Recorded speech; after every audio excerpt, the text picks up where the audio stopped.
जैसे बेटा आज की क्लास में अपने नॉर्मल लॉस, वैसे मैंने पहले आपको बता दिया था, आप दोबारा डिस्कस कर लेते हैं। बार नॉर्मल लॉस होता क्या है, देखिए क्या लिखा हुआ है। If some loss is unavoidable, unavoidable मतलब बियॉन्ड द कंट्रोल, कंट्रोल से हमारे क्या होते हैं, बाहर होते हैं।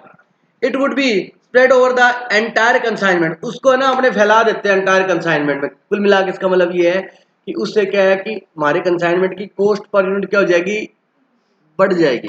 कम कैसे हो जाएगी बेटा जी, जब यूनिट कम होंगे तो कॉस्ट पर यूनिट क्या हो जाएगी, बढ़ जाएंगे, है ना।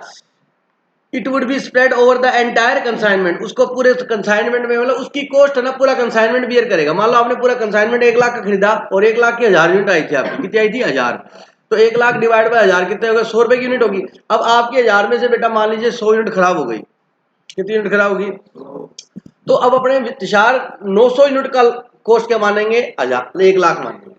बोलो उसकी कॉस्ट पूरे कंसाइनमेंट ने बियर कर ली, और होगा क्या इससे लोकेश, इससे होगा ये बेटा कॉस्ट पर यूनिट क्या हो जाएगी, बढ़ जाएगी। सिंपल सा मैटर है नॉर्मल लॉस में, किसमें, नॉर्मल, ठीक है। द टोटल कॉस्ट प्लस है, the total cost plus expense incurred should be divided by the quantity available after the normal loss. समझ में आ गया, quantity available after normal loss to be ascertain the cost per unit, उसके बाद cost per unit निकालेंगे। बिल्कुल simple है, total cost divide by total unit minus normal loss. Total unit कितनी, निशा, निशा का नाम नेहा, कितनी, 1000, 1000 माइनस 100 कितना बेटा, 900, 900 से डिवाइड करते हैं, ठीक है। सपोज एग्जांपल दे दिया आपको, सपोज 10,000 केजी एप्पल, ये देख लो मेरा एग्जांपल चोरी कर रहा है, मैंने भी एप्पल का दिया था, मजाक नहीं करा, मैंने एप्पल लिखा बाई चांसेस में। Are consign to wholesaler the cost being 30 per KG. Apple खरीदे उसने 30 रुपए पर केजी के हिसाब से एप्पल खरीदे बेटा, कितने एप्पल खरीदे, 10,000। 10,000 इंटू 30 करोगे कितना हो गया बेटा, 3 लाख हो गया। मतलब पूरे कंसाइनमेंट की वैल्यू आदिल कितनी बेटा, 3 लाख, ठीक है। उसके बाद प्लस 40,000 उस पर क्या लगी, फ्रेट लगी, क्या लगी, फ्रेट। तो टोटल कितनी कॉस्ट होगी, 3,40,000। आगे चलो, it is conclude that, conclude का मतलब कंक्लूजन, फाइनल, कंक्लूड क्या, conclude that A loss of 15% is unavoidable. बस इतने एप्पल मंगाते हैं तो देखो नीचे का एप्पल खराब हो ही जाता है, 15% एप्पल हमारा क्या हो जाता है, नॉर्मल है, हम कुछ भी नहीं कर सकते, वो क्या होता है, खराब होता ही होता है, ठीक है जी। अब मेरी बात सुनो, कितने केजी एप्पल थे बेटा, 10,000, 10,000 का 15% सेक्शन 1500, कितना बचा, 8500, क्या बचा बेटा, 80, ठीक है। द कॉस्ट पर KG will be 3,40,000 divide by 8500, वही क्या जो मैंने बताया आपको, बोलो बेटा, लोगे आगे समझ में, total cost divide by total unit minus normal loss. अब हमारे पास यूनिट कितनी है, 8500, तो हम तो 8500 8500 यूनिट को बेच पाएंगे, तो 8500 की कॉस्ट निकाल लेंगे। ये नॉर्मल लॉस होगा तो उससे हमारी कॉस्ट पर यूनिट क्या हो जाएगी, बढ़ जाएगी, इफेक्टिव कॉस्ट पर यूनिट। लेकिन ऐसा, अब नॉर्मल लॉस होता है, मान लो ट्रक का एक्सीडेंट हो गया रास्ते में, उस वजह से हमारी एप्पल खराब हो गई, मान लो 85, तो ये हो गया, कहता 500 एप्पल इसलिए खराब हो गए कि रस्ते में ट्रक का एक्सीडेंट हो गया और वो खराब हो गए। तो अब डिवाइड 8,000 से नहीं करते, 85 से नहीं करते, वो आपका अब नॉर्मल लॉस है, फिर वो उससे कॉस्ट पर यूनिट नहीं बढ़ाएंगे पड़े, क्योंकि ऐसे तो तुम बढ़ाते रहो, अगले का ट्रक का एक्सीडेंट हुआ नहीं दूसरी पार्टी का, तो उसकी तो कॉस्ट कम होगी, आप क्या होगी, ज्यादा होगी, उसके सेल होंगे, आप बैठे रहे देखना। तो जो हमारे को नॉर्मल होता है वो दूसरे को भी तो होता है बेटा, अरे बोल दो, यस।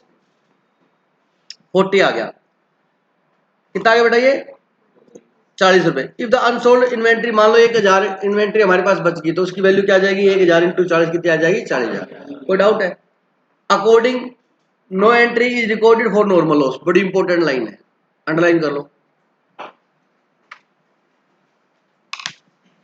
चलो मैं लिखवा देता हूँ, बाद में आप भूल जाओगे, यहाँ से लिखो बेटा।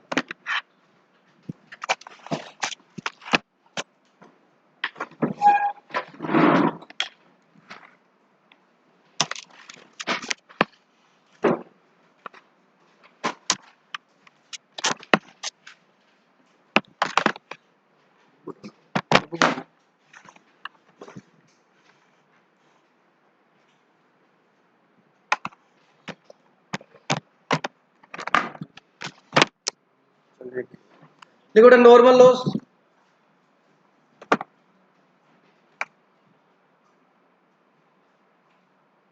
if some loss is unavoidable लिखेंगे प्लीज सभी।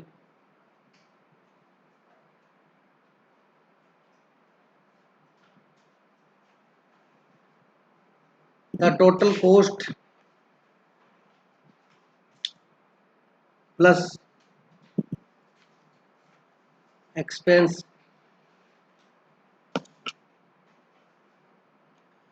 the total cost plus expense incurred should be divided by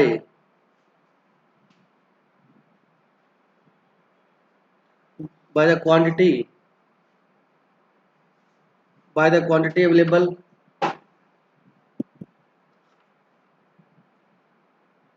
after normal loss.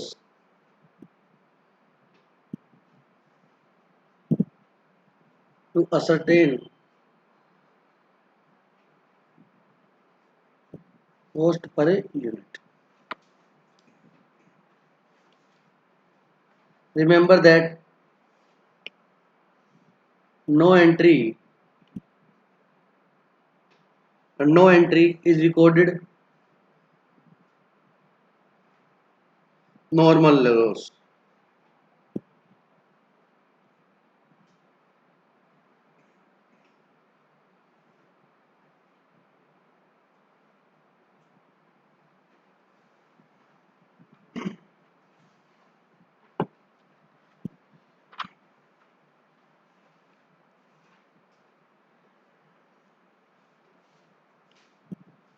Cost per unit is equal to total cost of consignment plus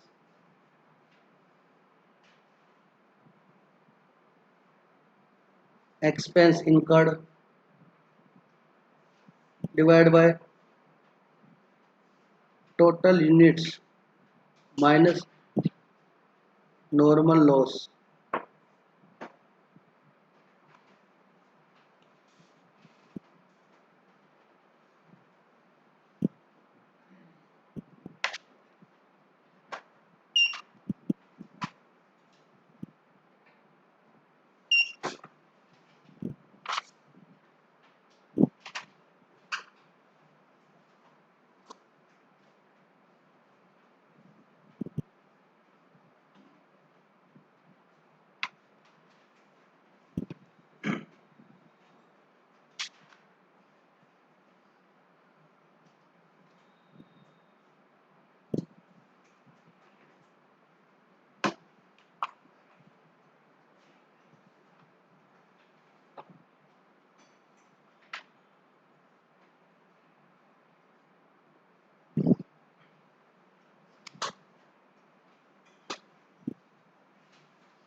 तो डाउट है किसी को यहाँ पर बताओ।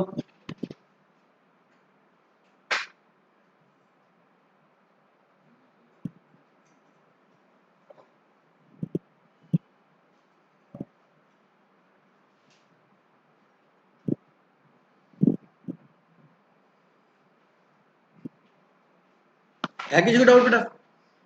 नहीं है, चलिए देखो अब नॉर्मल लॉस।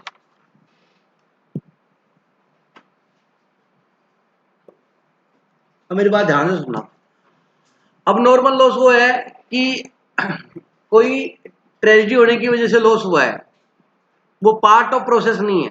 वो पार्ट ऑफ प्रोसेस मतलब पार्ट ऑफ प्रोसेस ये होता है कि नॉर्मली आप जैसे पेट्रोल डीजल लाते हो, इवेपोरेट होते हैं, उड़ते हैं, उनमें आप वजन 2, 4, 5% की क्या जाती है, शॉर्टेज आ जाती है।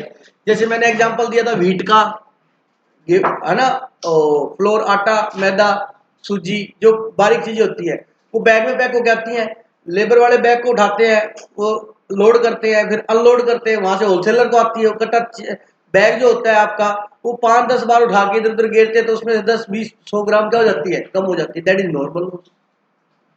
वो तो कोई भी हो, चाहे किसी का भी हो, बैग में से हो तो रिसाव तो होगा ही होगा बेटा। क्लियर हुआ या नहीं हुआ? बोलो बेटा।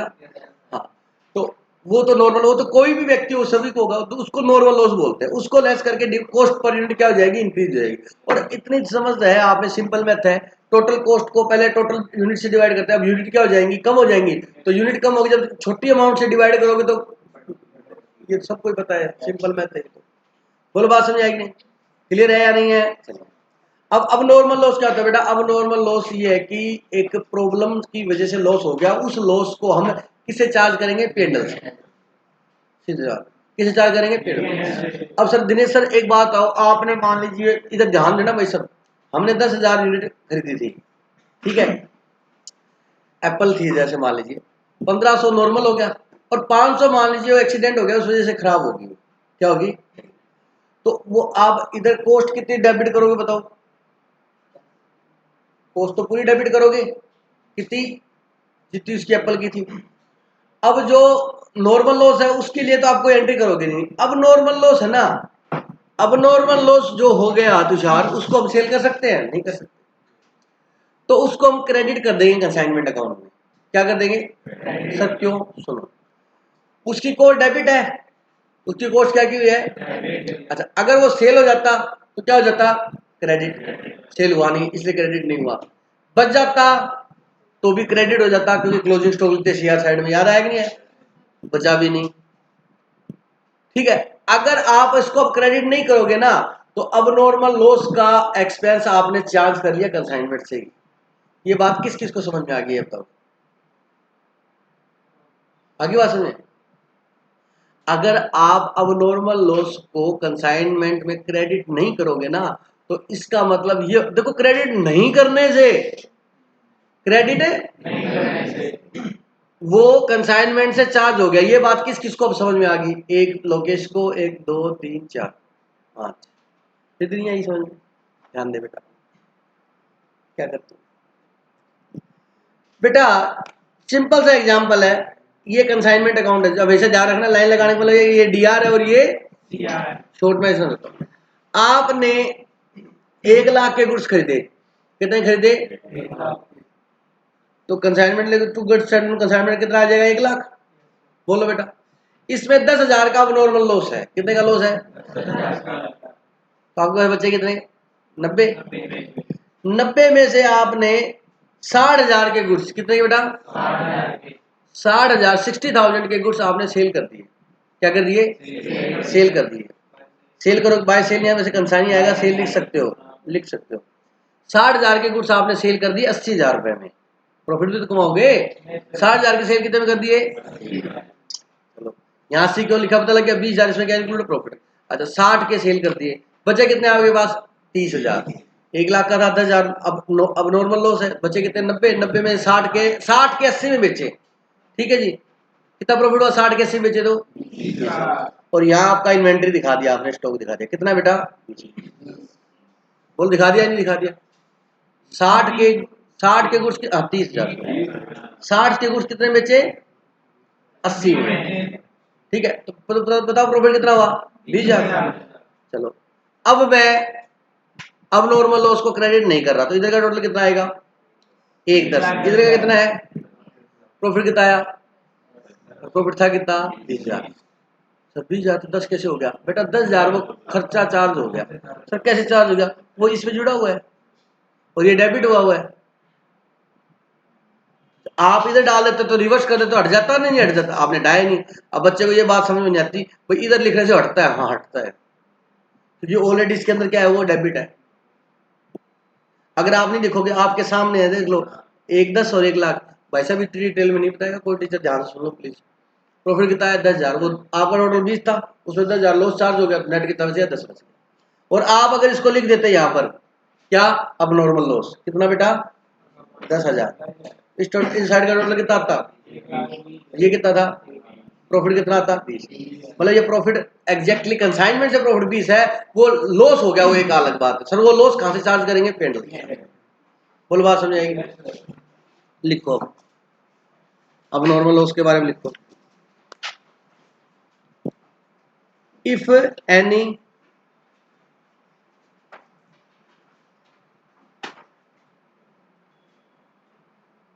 एक्सीडेंटल और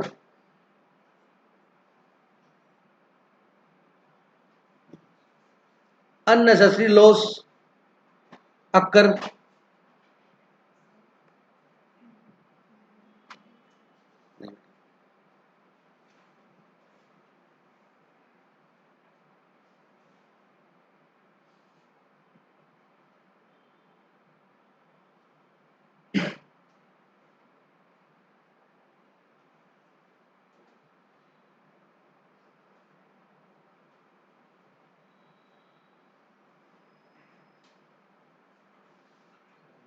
in this situation।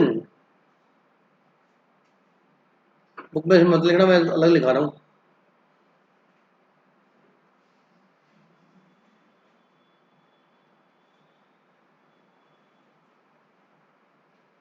Credit the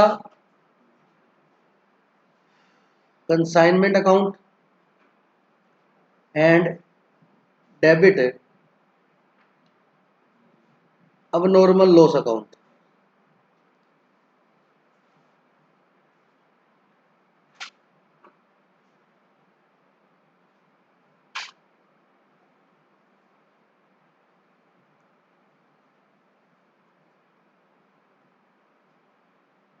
abnormal loss finally charge to profit and loss account।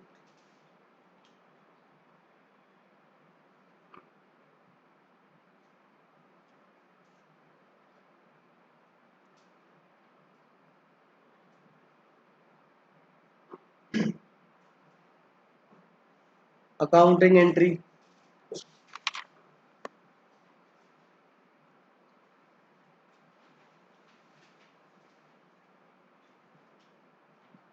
abnormal loss account DR। Dinesh sir, Dinesh sir, sir normal loss की एंट्री नहीं की। ध्यान से सुनो। मैं जानने लगूँ तब डाउट होने लग जाओ आप, सर जी। ध्यान सुन लेना।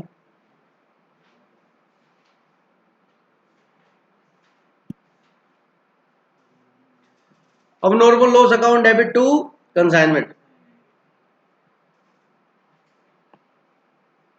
ये लॉस होगा तब एंट्री होगी। हो सकता है आपने लॉस का क्या करा रखा हो, बीमा, insurance.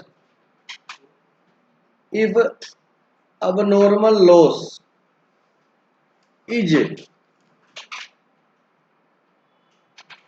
recoverable from insurance company, then insurance company account DR to abnormal loss। क्यों? क्योंकि अब हमारा लॉस नहीं है, हम पेनलेस चार्ज नहीं करेंगे, हम ये पैसा किससे लेंगे, इंश्योरेंस कंपनी से लेंगे। हमने उसको अपनी एसेट्स मान लिया। क्या मान लिया? अपनी एसेट्स मान ली, डेबिट कर दिया। कोई डाउट है क्या?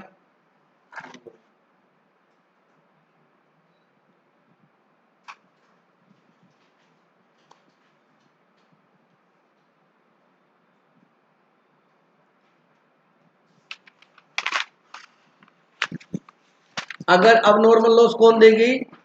Insurance company. लिख लिया। If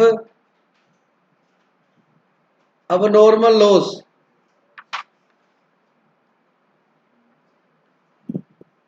recoverable from consignee. हमें बाद में पता लगा, हमने जांच पड़ताल की और पता लगा ये गलती किसकी है, कंसाइनी की है। हमने कहा कंसाइनी ये लॉस तू बियर करेगा, कंसाइनी ये लॉस तू बियर करेगा। तो फिर क्या करेंगे? Consignee account DR to abnormal loss।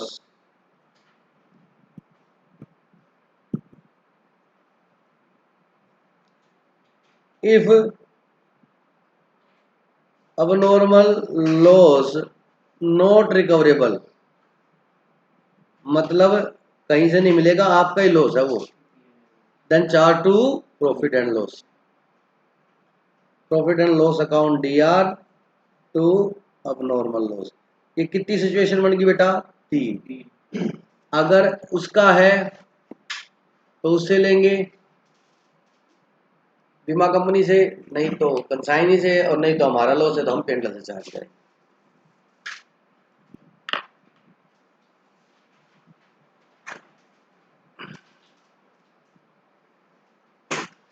तो डाउट है क्या बताओ किसी को?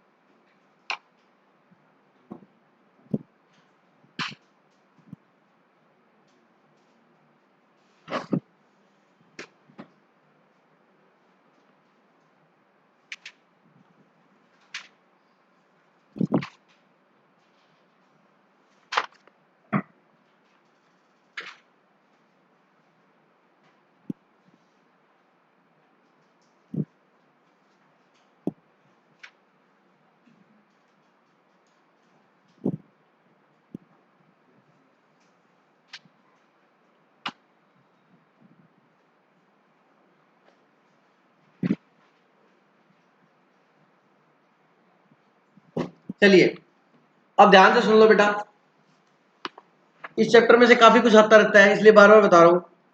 अब ये एक तो ये इस पे टिक कर लो, इंपॉर्टेंट, इसमें डिफरेंस आ जाता है। नॉर्मल लॉस और अबनॉर्मल लॉस में क्या बताओ, डिफरेंस बताओ। तो रीड कर लेना, बिल्कुल सिंपल है, आपको मैंने डिफरेंस बता दिया। बियॉन्ड द कंट्रोल और अनअवॉइडेबल, उसमें क्या था, एक्सीडेंट हो गया या कोई ट्रेजेडी होगी, ठीक है जी, उसमें कॉस्ट पर यूनिट इंक्रीज होगी, इसमें कॉस्ट पर यूनिट इंक्रीज नहीं होगी, इसमें कोई एंट्री नहीं डलेगी, उसमें एंट्री डलेगी, उसमें हम पेंटर से चार्ज करेंगे, इसमें हम कंसाइनमेंट से ही चार्ज होता है, क्योंकि हमने कॉस्ट जब बरकरार ही रखी तो चार्ज किससे हो गया, कंसाइनमेंट से हो गया। बात समझ आएगी नहीं? तो ये सब बातें पता लग जाएगी। उसके बाद आ जाओ बेटा कमीशन के ऊपर, ये सारे कमीशन आपको टिप्स पे होने चाहिए, ठीक है जी। 2 नंबर में 100% पूछ सकता है ये आपसे ट्रू फॉल्स के अंदर, ये इंपॉर्टेंट है बहुत ज्यादा। हालांकि मैंने बताया हुआ है वो कमीशन, अब मैं डिटेल में समझा रहा हूँ कमीशन होता क्या है। नंबर 1 ऑर्डिनरी कमीशन, क्या बोला बेटा? अब मैं पहले सिंपल लैंग्वेज में समझा देता हूँ, फिर इसमें से रीड कर लेंगे। सुनो भाई देवा, सुनो सुनो ध्यान से। ऑर्डिनरी कमीशन बेटा सिंपल है, कंसाइनिया पॉइंट क्या, मैंने कहा तू सेल करेगा उसका 5% मैं तेरे को कमीशन दूंगा, जस्ट क्या है ये, ordinary commission.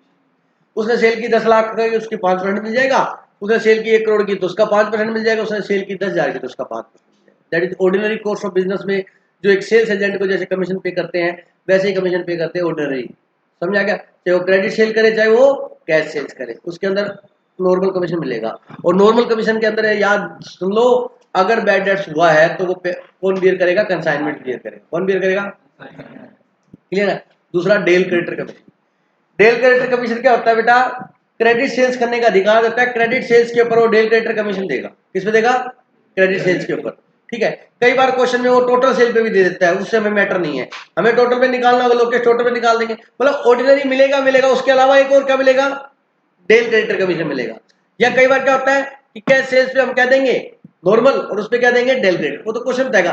Del credere commission देने का मतलब ये हो गया बेटा कि अब जो क्रेडिट सेल्स करेगा, क्या करेगा, उधार सेल करेगा, अगर वो सेल के पैसे बैड डेट्स हो जाते हैं, क्या हो जाते हैं, नॉट रिकवरेबल है, तो वो बियर कौन करेगा, कंसाइनी बियर करेगा, ना कि कंसाइन करा। इसके लिए मैंने आपको कंसिडरेशन पे करा हुआ है, हेलो, एक्स्ट्रा कमीशन दे रहा हूं कि तू इस चीज का ध्यान रख। तो मैंने तो तेरे जुम्मे लगा दिए ये, मेरे को कोई मतलब नहीं है, मैं तेरे को एक्स्ट्रा पेमेंट कर रहा हूँ किसकी, अच्छा एक्स्ट्रा पेमेंट भी करूँ, उसके बाद बैड डेट्स ही मेरे, फिर तेरे को एक्स्ट्रा कमीशन क्यों दे रहा हूं मैं? इसीलिए दे रहा हूं कि तू ध्यान रख, और कहीं ध्यान मत रख, यही ध्यान रख। मेरी बात समझ में आएगी नहीं आएगी? लेकिन नॉर्मल ऑर्डिनरी कमीशन देता है तो फिर उसमें बैड डेट्स तो कंसाइनर भी करता है। बात समझ में आएगी नहीं? अगला है over riding commission. Over riding, मेरी बात सुनना, मान लीजिए 100 रुपए का गुड्स था, कितने का था, कंसाइनर ने 120 में भेजा, कल बात होगी थी अपनी, कल अपनी ये बात होगी थी, 100 का गुड्स कितने भेजा, 20 रुपए क्या जोड़ा, प्रॉफिट। प्रॉफिट बोले तो लोड, क्या, लोडिंग, लोड कर दिया उसके ऊपर, जहाँ प्रॉफिट कॉस्ट के ऊपर बैठ के जाओ। बोलो बात समझ आएगी नहीं? ठीक है, अब उसको 120 का दिया, अब बताओ उसको जब भेजा 120 का, तो 120 का तो बेचेगा ही बेचेगा। हो सकता है वो खुश आया नहीं, 48, 55, 7 ज्यादा आया, उससे ऊपर बेचे। कंसाइनर ने कहा कि देख 120 का बेचना है, चला ठीक है, कि अगर तू उससे ऊपर बेचेगा ना तो मैं तेरे को और दूंगा कमीशन, ओवर राइडिंग। मतलब 120 से ऊपर मान लो 120 में भेजा, अब उसने सेल किया 150 में, कितने में? तो जो एक्सेस कितना बेचा बताओ उसने? 30 रुपए पे ओवर राइडिंग कमीशन मिलेगा। 30 पे क्या मिलेगा? अधिक सेल्स प्राइस पर सेल करने से, ओवर करने से सेल, जितना उसने हाई रेट पर बेचा उस पर एक्स्ट्रा कमीशन मिलेगा, क्योंकि कंसाइनर को भी 30 रुपए एक्स्ट्रा कमा के दिए उसने, तो उसके ऊपर वो क्या देगा? कमीशन देगा। अब यहाँ तो सबको समझ में आ रहा है, सबको आ रहा है समझ में, और सबके दिमाग एकदम से बंद हो जाते हैं बाहर में। 100 रुपए क्या था? 120 क्या था? मतलब गुड्स एट ऑन कंसाइनमेंट 120 में भेजा उसको, उसने आगे सेल कितना किया? अब क्वेश्चन में ये बोल देता है, ध्यान से सुनना गाँव वालों, ध्यान से सुनो। श्याम, उसने सेल, कंसाइनर ने सेल की 1 लाख, छोड़ो 6 लाख की, कंसाइनर कितने की सेल की? अब क्वेश्चन ये बोलता है कि नॉर्मल प्राइस पर, नॉर्मल सेल्स प्राइस पर कितना देना है? 10%। कितना देना है? और नॉर्मल सेल प्राइस से अबव, नॉर्मल सेल प्राइस से अबव है सेल, अबव सेल, उस पे 5% देना है। उस पे कितना देना है? अब होगा क्या देखो, मैंने क्वेश्चन बनाया, हो सकता है क्वेश्चन में कुछ भी हो। अब नॉर्मल सेल प्राइस देखो ध्यान से, ये कितना था? या ये ऐसे भी हो सकता है,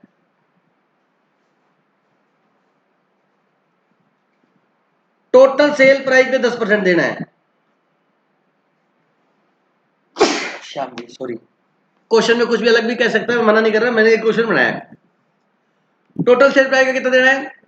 बताओ टोटल सेल कितने की? उसका 10%, सारे बोलो। अब कहता नॉर्मल सेल प्राइस है जो अबव की, उसके ऊपर 5% एक्स्ट्रा देना है। बताओ कितना आएगा? 5%। देखते, कोई नहीं बोलेगा, 1 मिनट का टाइम दिया सबको। देखो कोई आप में से है क्या कोई मेरे जैसा?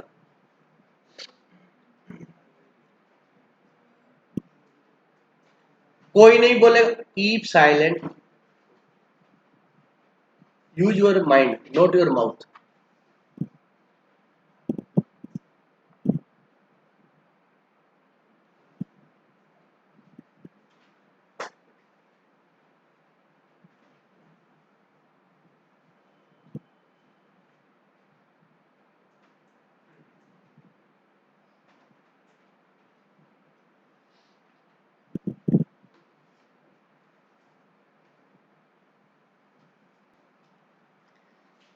छह लाख थी बेटा, ये 6 लाख तो आपने एक्चुअल में सेल की कंसाइनी ने, और कंसाइनी कितने में सेल करता है? 150 पे, तो ये वैल्यू 150% की इक्वेशन बना ली मैंने। क्या बना ली? ये वैल्यू 150% की है। कंसाइनी 100 का भेजता है 120 में, वो 120 को आगे कितने में सेल करता है वो? तो कंसाइनी सेल करता है 150 पर, तो ये कंसाइनी की सेल दे रखी है, किसकी सेल दे रखी है? तो ये 150% की वैल्यू है या नहीं? यहाँ है, डिवाइड किया, एक की वैल्यू आ गई, कितने की वैल्यू आ गई? अब 150 में क्या क्या कंटेंट है? 100% तो कॉस्ट का कंटेंट है, मात्रा है, क्वांटिटी है। 20% नॉर्मल प्रॉफिट जो जोड़ रहा है वो कंसाइनर, और 30% वो जो वो जोड़ रहे हैं। भाई 100 सेल पे, 120 पे सेल करता है, तो 120 क्या थी?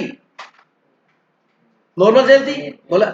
उससे ऊपर सेल कितना किया? उसने 30 रुपए ऊपर सेल किया। कितने ऊपर सेल किया?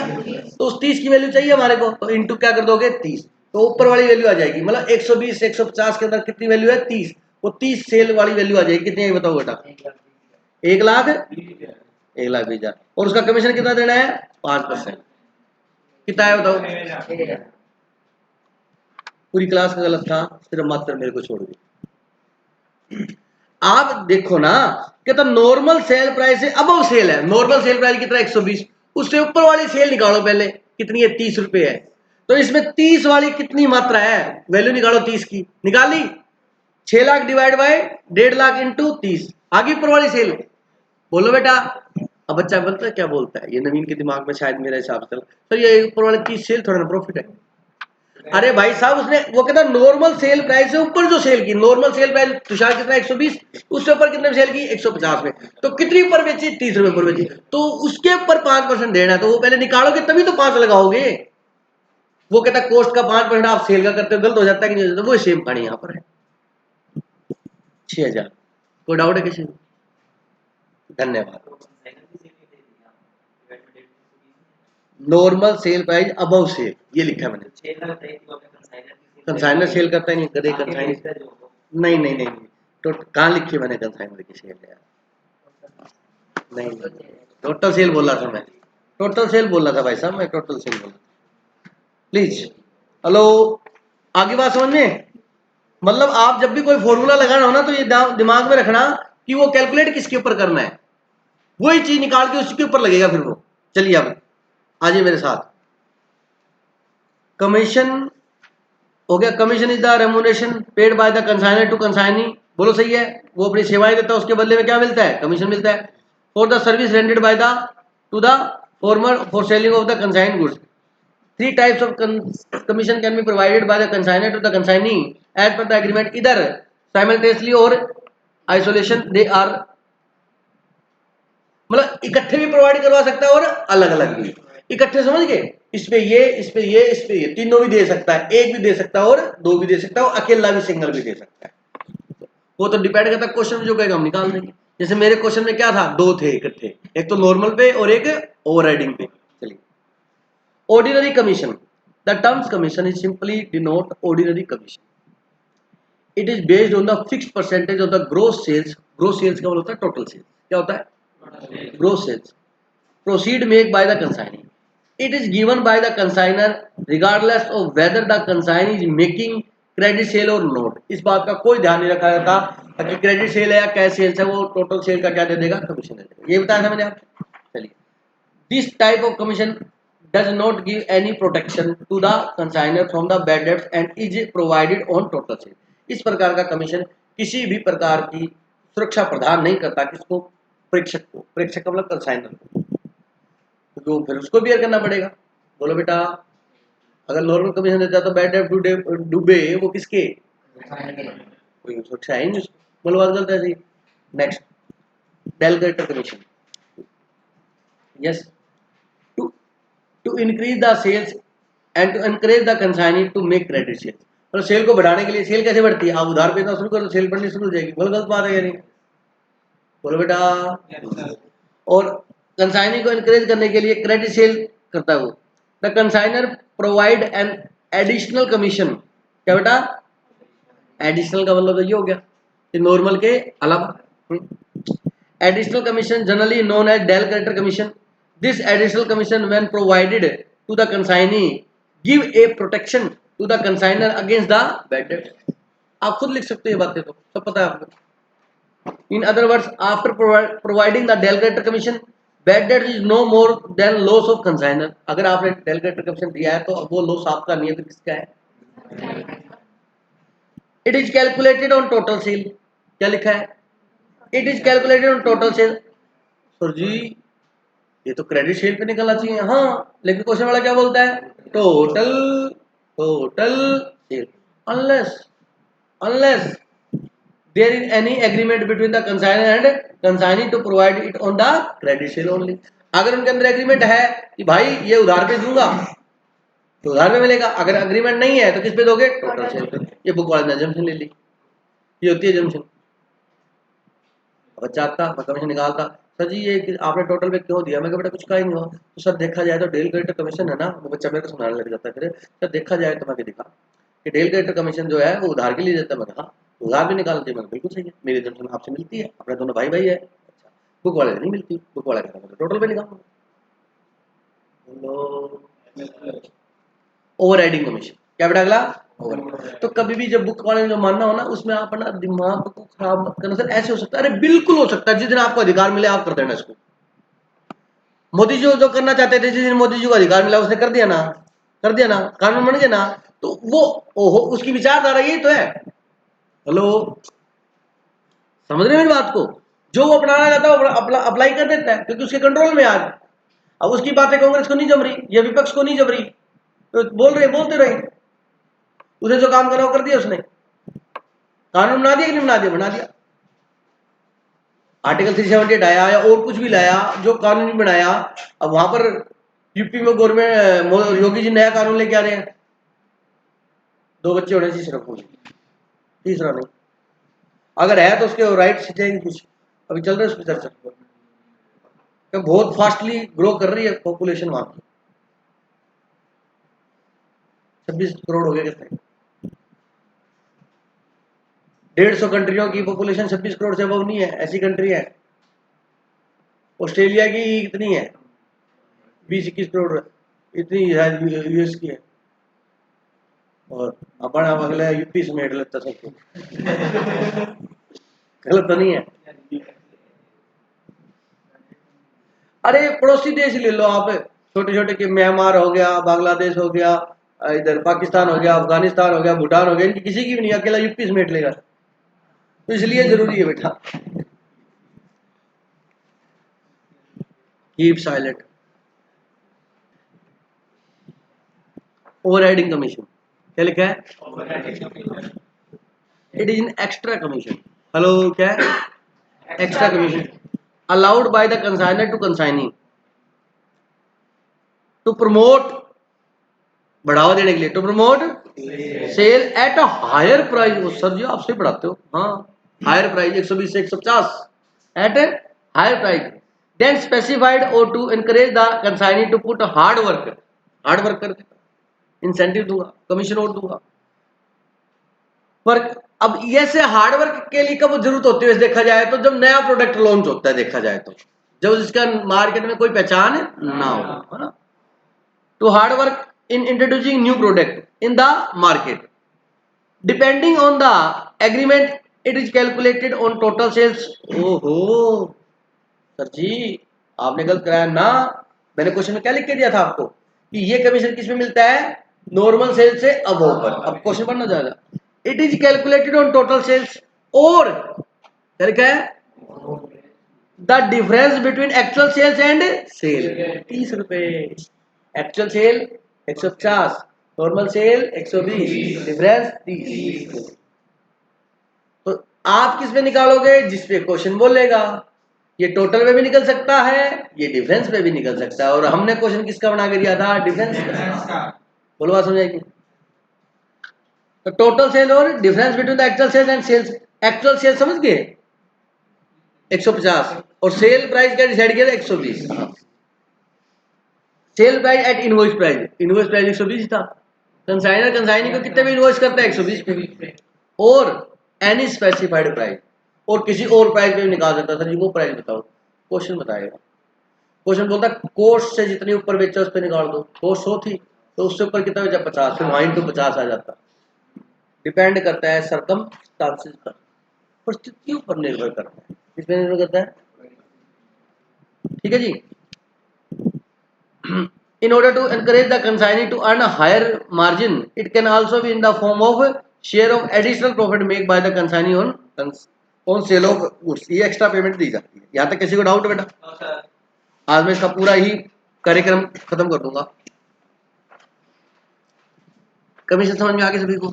अब सुनना, return of goods from the consignee. बोलो कंसाइनी गुड्स वापस लौटाता है, हाँ लौटा सकता है। कोई गुड्स गए वो डिफेक्टिव है, क्या बेटा डिफेक्टिव है, और वो गुड्स जो है वो नहीं सेल हो रहे, तो वो गुड्स क्या करेगा, वापस करेगा। जैसे उसने भेजे हैं तो वो वापस कर देगा, जैसे सेल्स रिटर्न होती है वैसे ये रिटर्न हो जाएंगे, हो गई जी। सर इसकी रिटर्न की एंट्री तो नहीं बताई आपने, सुनो बताने की जरूरत नहीं है, जो भेजने की है उसकी वापस कर दो, रिवर्स हो जाएगी सर। भेजने की एंट्री क्या थी, कंसाइनमेंट अकाउंट डेबिट टू,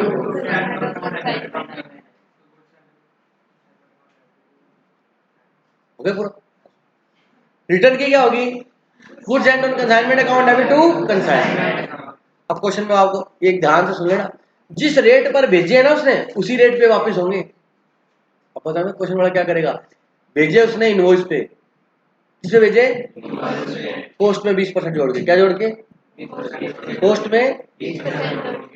अब वो कहता है जो गुड्स वापस लौटाए उनकी कोस्ट 10,000 है, बच्चा 10,000 से एंट्री करेगा, रुको कोस्ट 10,000 है ना तो उसमें 20% जोड़ो, एंट्री 12,000 से होगी। तो आपने ये मार्केट उस दुकान से लाया 10 रुपए का, अब आपने कहा भैया ये तो चलता ही नहीं, वापस ले ले, निकाल के 7 रुपए दे दिए, ये 10 दिए थे भैया, मेरे तो 7 का आया था ये। बोला ऐसा क्या, जिस रेट पे लिए उसी रेट पे वापस होगा। तो आज ध्यान से सुन लेना कि कंसाइनर ने जो भेजा है उसी रेट पे वापस आएगा। अगर सेम रेट दे रखा तो वेल एंड गुड, नहीं तो उसको बढ़ा लेना। सर कैसे बढ़ाते हैं, कलम की सहायता से। डिवाइड करेंगे जितने की ऊपर वैल्यू दे रखी है, मल्टीप्लाई करेंगे जो चाहिए। अगर ये चीज समझ आ गई तो समझ लेना 50% काम इजी हो जाता है आपका हर चीज के अंदर। डिवाइड किससे होगा? बेस से, जितने की वैल्यू उससे डिवाइड होगा। चलेगा। Consign goods can be return by the consignee because of the many reason. कोई भी रीजन हो सकता है, पुअर क्वालिटी और not up to the specimen, और स्पेसिमेन जो डिजाइन दिखाया था, जो नमूना दिखाया था उसके अकॉर्डिंग नहीं है, सैंपल के अकॉर्डिंग नहीं है, और डिस्ट्रॉय इन ट्रांजिट, रास्ते में खराब हो गया। ठीक है जी। In such a situation the question rise what is the valuation of the return goods. कहते इस क्वेश्चन में ये आता है कि जो वापस लौटाया उसकी वैल्यू क्या होगी। अब सुनना, अगर नॉर्मली लौटाया है तो फिर तो वो वैल्यू जो है वही होगी जो मैंने अभी आपको बताया है ना। कहते consign goods return by the consignee to the consignor are valued at price at which it was consigned to the consignee. अरे बोलो सही बोला कि नहीं बोला? जिस पे उसने बोला है उसी पे लौटाएगा। ठीक है जी। Expense incurred by the consignee to send those goods back to the consignor are not taken into consideration. Wow very good. मतलब 10,000 के गुड्स लौटाए थे, उसके रास्ते के ऊपर उस गुड्स के ऊपर क्या कंसाइनर ने खर्चे किए कितने? 2,000 के, तो कितने के बन गए? 12। फिर कंसाइनर ने वेलकम किया उन गुड्स का 1,000 रुपये लगा के, कितना हो गया? 13। फिर 2,000 और वेलकम कर दो, 15। मतलब वो गोडाउन में पहुंचने तक कितने के हो गए? 15 के हो गए। यहाँ तक समझ आया? पक्का समझ आया? देख लो। अब वो कहता 10% गुड्स लौटा दिए, तो 15,000 का 10% या 10,000 का 10%? 10,000 का 10% होगा। तुमने पढ़ भी लिया फिर भी गलत बता रहे हो तो तुम्हारा। चलिए बेटा, तो गुड्स ये लिखा हुआ बेटा ध्यान से सुनना।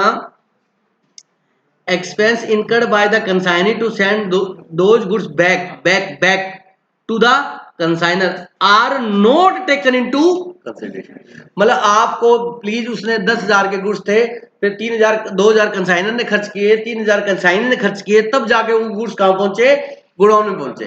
तो गुड्स की कॉस्ट कितनी होगी? 15,000 होगी या नहीं होगी? हो गई। अच्छा, अब उसने 15,000 में से 10% गुड्स वापस लौटा दिए, तो 15,000 का 10% नहीं होगा 1,500, 10,000। वो तो रास्ते के खर्चे लग गए, अब वापस लौटा तो उस रिक्शे वाले को सबको बुलाओगे, ओ भाई 10% वापस जा रहे, 10% वापस देके जाओ। भाई जो आपका फ्रेट लगा था, जो आपका खर्चा लगा था, जो भाड़ा लगा था, वो तो लग चुका, वो तो लग चुका। अब वो आपको पैसा वापस मिलेगा नहीं, that is sunk cost. Economics पढ़िए क्या? दैट इज संक कॉस्ट, जो हमें वापस रिकवरेबल नहीं होगी, जो पास्ट में हो चुकी, और जिसका ऑब्लिगेशन फ्यूचर में क्या हो चुका है? फिक्स हो चुका है, वो भी क्या होती है? संक कॉस्ट होती है। बोलो बात समझ आया कि नहीं आया? क्लियर है बात? तो वो क्या कहलाएगी बेटा? संक कॉस्ट कहलाती है देखा जाए तो। अब वो रिक्शे वाला जब लाया था या फ्रेट लगा था, वो तो लग चुका, अब वो वापस थोड़ा ना मिलेगा आपको। तो आपने 10% गुड्स वापस लौटा दी, तो उसका वैल्यू थी कितनी बेटा? 10,000। तो 10,000 का 10% हुआ कितना? 1,000 रुपए की रिटर्न है। मतलब रास्ते के जो फ्रेट भाड़ा लगा था ना, वो रिटर्न गुड्स की कॉस्ट में ऐड, क्योंकि वो वापस थोड़ा मिल जाएगा, वो तो खर्च हो चुका है। तो क्या समझ आएगी? नहीं है? अगर दिक्कत आए कंसेप्ट समझने में तो तुषार वाला एग्जाम्पल याद कर लेना, सब समझ में आ जाएगा। Not taken into consideration while valuing the, because the goods were already in a sellable condition and location and changing in the location back from consignee to consignee is not a cost which must have to be incurred to sell the goods. This is generally called secondary freight accounting terms. समझ आ गई मेरी बात? तो वो खर्चा हम इसके अंदर क्या करेंगे बेटा? ऐड नहीं करेंगे। क्लियर है बात मेरी? अच्छा, अब क्या बोलता है अकाउंट से? क्या बोलता है? सक्षम में इधर ही देखना बेटा। अकाउंट सेल कौन बना के किसको भेजता है? एक बार तो घूम गया, सही प्रेशर आ गया था, बट इसको धीरे धीरे प्रेशर को झेलना आ गया। सेल कौन करता है? बस थोड़ा सा है, 250 ग्राम या 100 ग्राम यूज किया। सेल कौन करता है? तो डिटेल बना के देगा कंसाइनी किसको? मैंने आपको बताया था पूरी डिटेल बना के देगा, अकाउंट सेल वहां लिखाया था, तभी तो सेल की एंट्री डालेगा। वो पूरा बताएगा कब किसको कितनी क्वांटिटी क्या क्या बेचा, पूरा ब्यौरा देता है, डिटेल देता है। अब आपसे पूछता शॉर्ट नोट लिखो अकाउंट सेल पे, किस पे? An account cell is a periodical summary 1 महीने की, 15 दिन की, वीकली, वो समरी बना के देगा ये सेल हुई है।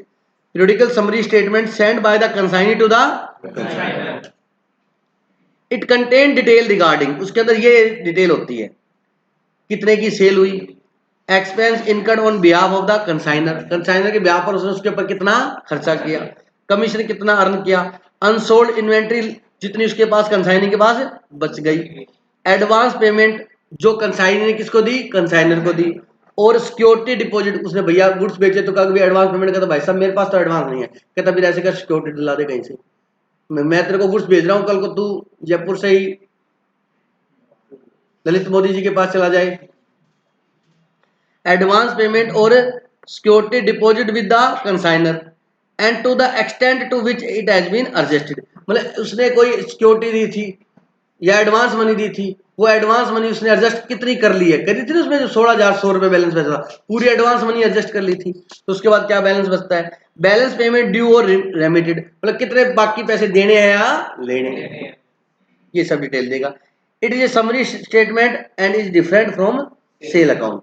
ये देखो अकाउंट सेल है, वो क्या था सेल अकाउंट, सेल अकाउंट तो आपको आता ही बनाना, और ये क्या है अकाउंट सेल है, इसलिए नीचे लिखा है कि अबोर के बच्चे भी आए हुए हैं, इसलिए उनको क्लियर कर दिया कि भाई साहब ये थोड़ा ध्यान रखना। अरे बोलो कि अकाउंट सेल और सेल अकाउंट क्या है, अलग अलग है, तो सेल अकाउंट लेजर एक तरीके का। अरे बोलो,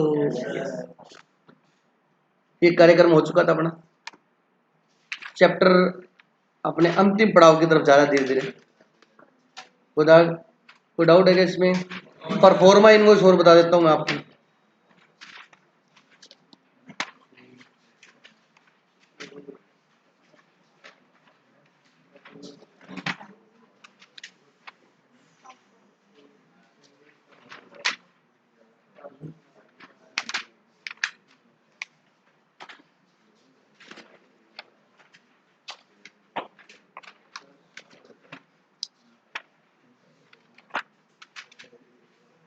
चलो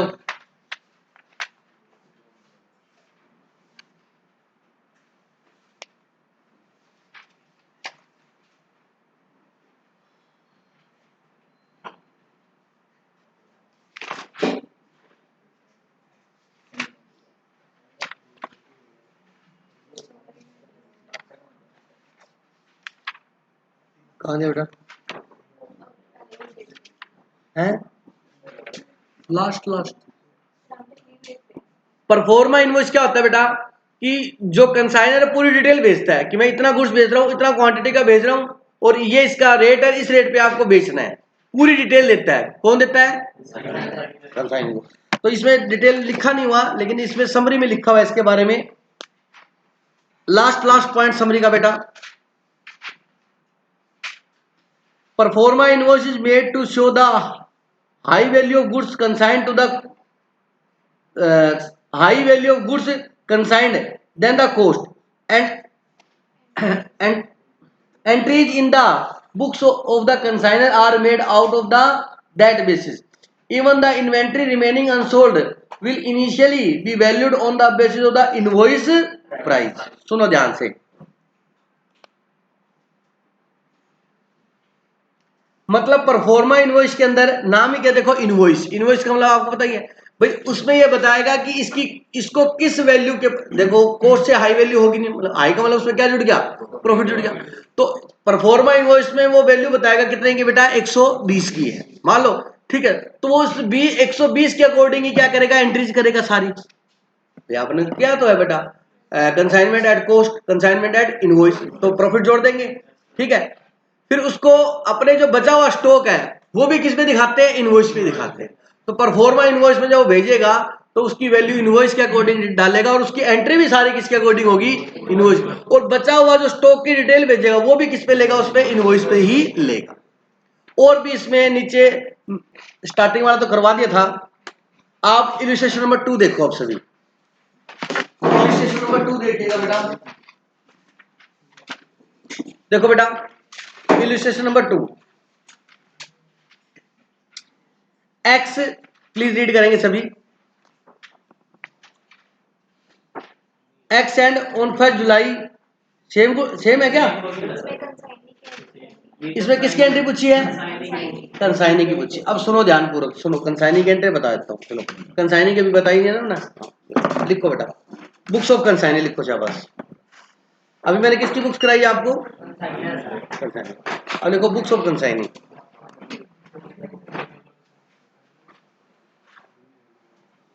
अकाउंटिंग एंट्री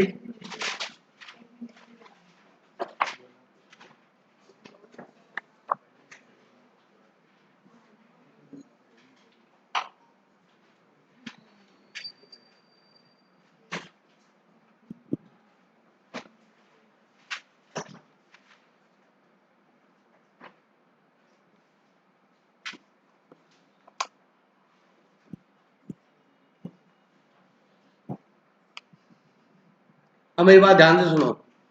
कंसाइनर बेटा सिर्फ कौन सी एंट्रियां करेगा? जो उससे रिलेटेड है। जो उससे क्या है? रिलेटेड है। सुनना अब नोट, चलो पहले मैं नोट ही करवा देता हूँ फिर समझा देता हूँ, ठीक है? नोट कर लो।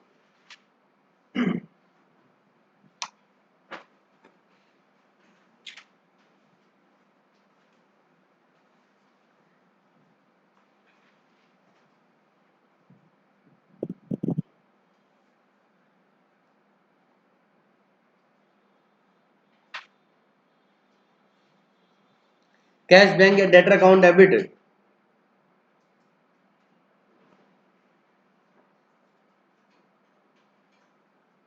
To consignor account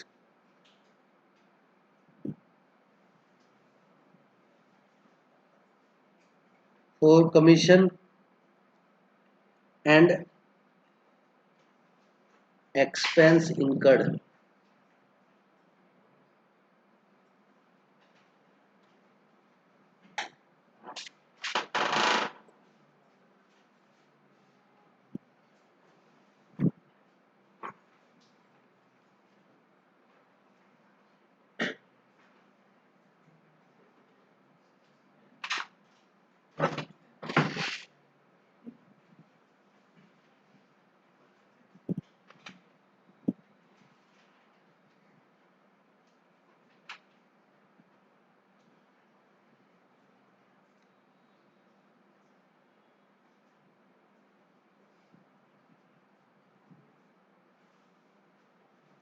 consignor account debit to bank.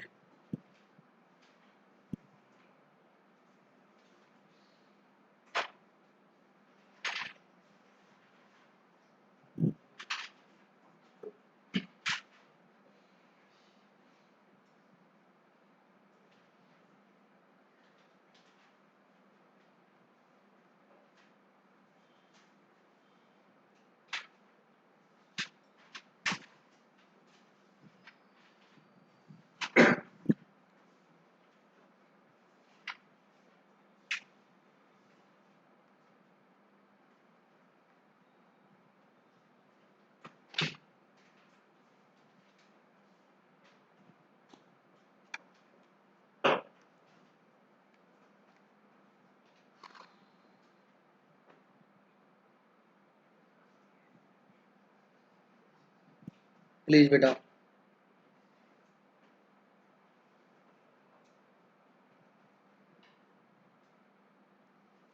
Del credere commission not allowed.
When del credere commission is allowed, तो commission account debit to bad debts. अब इन सभी एंट्री को समझ लेंगे, 1 मिनट में समझ में आ जाएंगे सारी।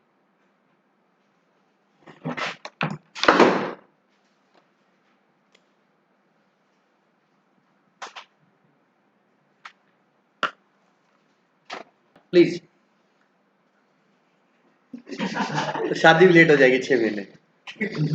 Accounting entry in the books of consigning, मैं बोला नहीं, ऑन मेकिंग सेल, क्या बेटा, ऑन है making cell,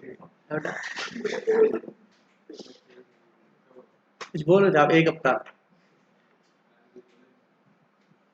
on making cell. अब प्लीज कोई मत बोलना। अब सेल होगी तो ध्यान से सुना क्या होगा भाई, अगर इसको कैश आया तो कैश लिख देगा, इसके कंसाइनी के पास ही पैसा आया ना बेचने पर, अगर इसके अकाउंट में आया तो बैंक लिख देगा, अगर ये उधार करके आया तो क्या लिख देगा, डेटर। कोई डाउट है इसी के, ये कंसाइनी के डेटर है ना। अच्छा अच्छा, ये पैसे डीआर हो गया, एसेट्स है, ये लेने हैं, ये पैसे इसके नहीं, इसने देने हैं वापिस, इसको देने हैं कंसाइनर को, तो इसकी क्या है, लाइबिलिटी। तो लाइबिलिटी क्या होगी, सीआर। अब आपको सेल की एंट्री जब तक हमें पसंद नहीं आती जब तक सेल वर्ड नहीं आता है इसमें, ये सेल की एंट्री है, इसमें सेल वर्ड तो क्या समझे, क्योंकि सेल उसकी व्यापक की है ना उसने, तो उधर से लेने इधर देने। अच्छा, कमीशन एक्सपेंस, एक्चुअल में क्या है, कमीशन में मेरे हिसाब से बैंक नहीं आएगा, लेकिन बुक में लिखा हुआ था, मैंने भी लिख दिया, ठीक है। वो क्वेश्चन में जब करेंगे तब आपको समझ में आ जाएगा। कोई भी खर्चे किए इसने, क्या किया बेटा, किसने, कंसाइनी, कंसाइनर कोई भी खर्चा किया है तो वो पैसा इसने कंसाइनर से ही लेना है। किससे लेना है, उसके ब्याह पर कर रही है तो उससे लेना है, तो कंसाइनर अकाउंट डीआर, जो पैसा लेना है वो डीआर हो गया, और जो देने हैं सेल के वो सीआर, और नेट बैलेंस आ जाएगा बाद में, क्यों टेंशन ले रहे हो, डीआर। इसने खर्चा किया तो टू बैंक, अगर नगद में दिया तो टू कैश, और कोई एडवांस पेमेंट दी हुई थी तो आपका एंट्री आ जाए। उसने क्या एंट्री की थी, बैंक टू कंसाइनी, ये क्या करेगा, कंसाइनर टू बैंक, मतलब इसने राम को दिया, मान लो राम टू बैंक कर देगा, एडवांस दे दी। फिर हो गए बैड डेट्स, तो बैड डेट्स की एंट्री तो वही है जो होती है हमेशा, बैड डेट्स टू डेटर, हो गया सिंपल, यही होती है जनरल एंट्री भी। अच्छा, फिर इसमें दो केस कि डूबे तो डूबे, डूबे तो डूबे, पर किसके डूबे, नंबर ए, किसके डूबे, कंसाइनर के डूबे। तो कहता है कंसाइनर के बैड डेट्स हुए तो आप एंट्री कर दो consignor account debit to bad debts. अब मेरी बात ध्यानपूर्वक सुनना, ये बैड डेट्स से बैड डेट्स टूट गया तो क्या एंट्री हो जाएगी, कंसाइनर अकाउंट डी, या कंसाइनर को पैसे देने थे वो कम हो जाएंगे, और जो डेटर से लेने थे वो भी क्या हो जाएंगे, कम हो जाएंगे। नेट एंट्री ये बन जाएगी, बोलो बात समझ आएगी। नेट करो तो बढ़िया है, अगर ऐसे कर दो ऐसे कर दो। अगर मान लीजिए वो पैसे किसके डूबे बेटा, कंसाइनी के, किसके डूबे, when del credere commission is allowed, तो डूबे किसके, कंसाइनी।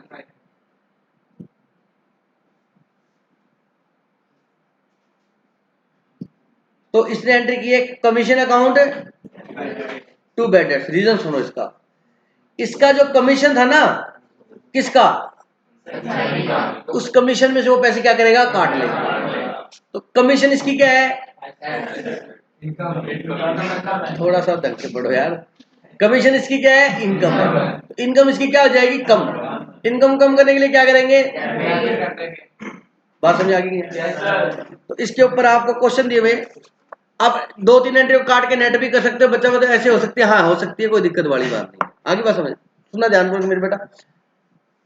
अब इसमें मैंने इसके अंदर एक एंट्री इसकी रह गई, मेरे हिसाब से रह गई, इसने नहीं की, कमीशन ड्यू होने की एंट्री नहीं की। यहां पर इसे साथ लिख दिया ना बेटा, कमीशन वाला, लेकिन कमीशन की एंट्री मैं बता देता हूं क्या होगी। कमीशन के पैसे किससे लेने, लोकेश किससे लेने हैं, किससे लेने हैं, मैं ये एंट्री है ना मैं काट देता हूं, आप भी कहो, फॉर एक्सपेंस के लिए एंट्री है ये, किसके लिए एंट्री है, और फॉर कमीशन, किसके लिए बता रहा हूं, कमीशन के लिए। सुनो ध्यानपूर्वक, इधर से सुन लो प्लीज, बात को पूरे लास्ट तक पहुंचाएंगे। फॉर कमीशन, बताओ कमीशन किसे लेना है, तो कंसाइनर को क्या कर देगा, डीआर, कंसाइनर अकाउंट डीआर। बताओ कमीशन इसकी क्या है, इनकम, इनकम क्या होगी, सीआर। बोलो बात समझ आएगी। अब और सुनो आगे, और सुनो आगे, आगे सुनो प्लीज, सुनो भाई एक बार। ये कमीशन इसको मिला, इसकी इनकम है सीआर, ये कमीशन में से बैड डेट्स काट लिए तो नेट कमीशन बच गया, नेट कमीशन इसको मिल जाएगा, मिल जाएगा। और ये जो कमीशन का बैलेंस है ना, इसके लिए इनकम है, तो ये कमीशन इसके कहां ट्रांसफर होगा, पेंडल अकाउंट में। इसकी भी इनकम है ना, इसका भी तो पेंडल होगा, इसने पता नहीं किस किस की एजेंसियां ले रखी है, तो ये भी तो अपने बिजनेस का क्या बनाएगा, एक पेंडल अकाउंट बनाएगा जिसमें सारा कमीशन डालेगा ये, और अपने पर्सनल एक्सपेंस डाल के क्या निकालेगा, नेट प्रॉफिट। तो इसके लिए कमीशन क्या है, इनकम है, तो किसमें ट्रांसफर कर दोगे, पेंडल अकाउंट में अगर करना चाहो तो। कमीशन इसकी क्या है, इनकम है, तो इनकम क्या है बेटा, कमीशन है। Transfer to profit and loss account, तो एंट्री क्या होगी, commission account debit to. For example सुनो ध्यान से, इसको कमीशन मिला मान लीजिए 50,000, तो डीआर कितना होगा, कमीशन 50,000। अच्छा 10,000 डूब गए थे तो उसने कमीशन में से काट लिए इसके, तो कितने रह गए 40, तो 40,000 कहाँ चले जाएंगे, पेंडल। कमीशन का अकाउंट में क्या हो जाएगा, क्लोज हो जाएगा। बोलो बात समझ आएगी। कमीशन टू पेंडल लिखा, तो पेंडल में क्या लिखोगे, बाय कमीशन। बोलो बेटा, धन्यवाद। अब ध्यान से सुनेंगे, अभी एक बार मेरी बात सुनिए, नोट कर लो आराम से। ये अकाउंट्स की क्लास खत्म होगी बेटा। अब इसके क्वेश्चन नंबर 2 होमवर्क है, नोट करो सभी। क्वेश्चन नंबर 2 आप सभी प्रैक्टिस करके आओगे। मैंने नॉर्मल लॉस अब नॉर्मल दोनों समझा दिए, आप खुद से प्रैक्टिस करके देना। Question number 3,